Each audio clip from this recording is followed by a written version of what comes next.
Hai, saya Emma Ramawati, kembali dalam perkuliahan desain dan analisis algoritma. Pada kesempatan kali ini saya akan membahas tentang algoritma divide and conquer. Mata kuliah ini diajarkan di Fakultas Informatika Universitas Telkom.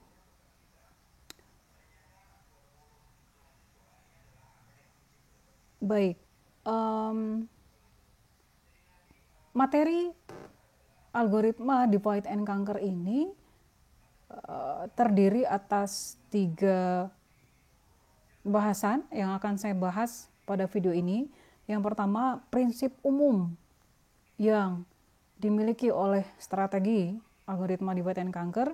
Kemudian yang kedua adalah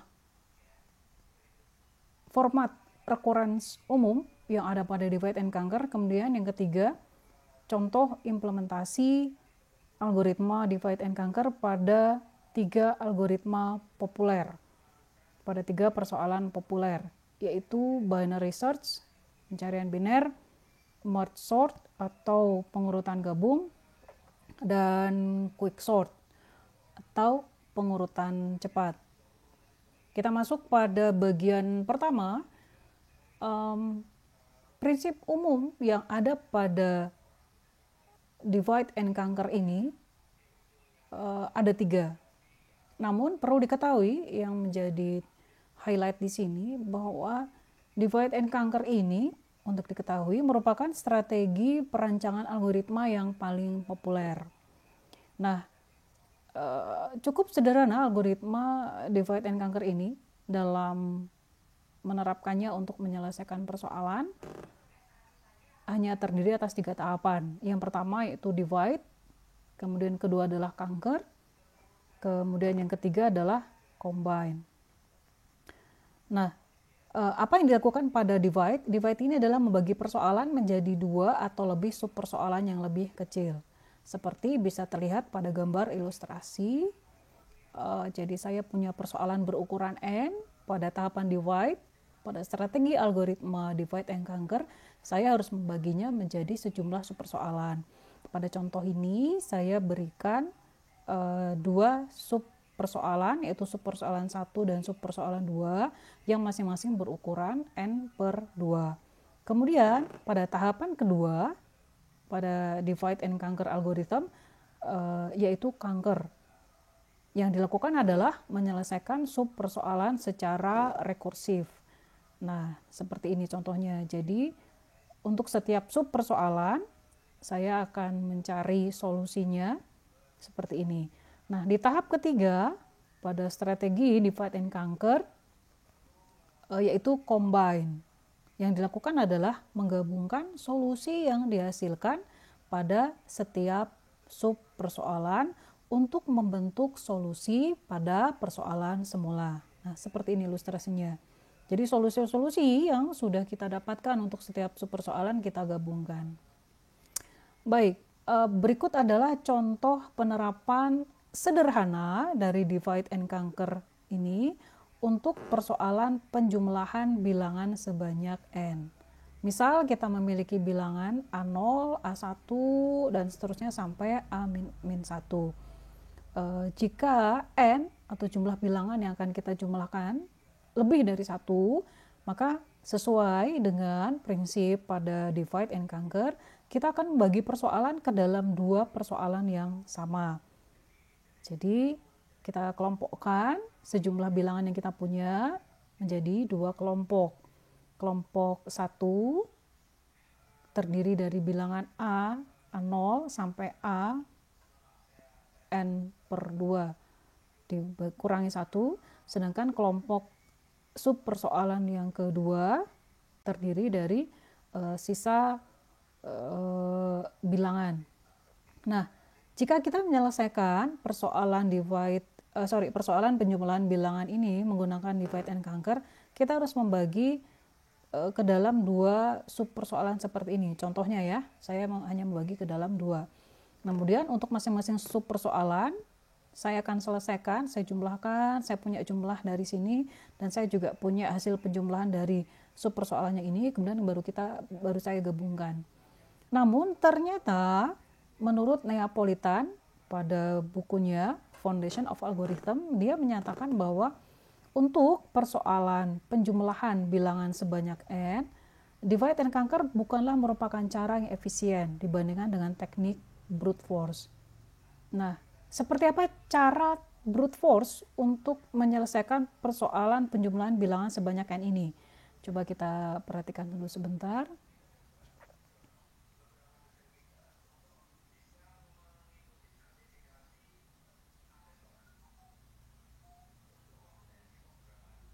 Nah, seperti ini. Ini yang dilakukan oleh brute force. Jadi saya punya bilangan sebanyak A0 sampai AN-1, maka kalau kita menggunakan teknik brute force, saya jumlahkan dari A0 plus A1 plus A2 sampai N-1, nanti saya mendapatkan hasilnya. Nah, apa yang membuat brute force ini jauh lebih efisien? Kenapa? Karena saya langsung menjumlahkan semua bilangan. Berbeda dengan divide and conquer, di mana saya harus melakukan pembagian kelompok bilangan menjadi dua kelompok seperti ini. Nah, ini yang menjadi ada operasi tambahan pada divide and conquer untuk persoalan penjumlahan bilangan sebanyak n. Ini terkait dengan cara kerja dari strategi ini ya. Nah, namun meskipun demikian, algoritma divide and conquer ini terbukti memiliki waktu eksekusi yang lebih kecil dibandingkan metode lain. Bahkan Neapolitan juga menambahkan divide and conquer menghasilkan algoritma yang paling efisien dan paling penting dalam computer science.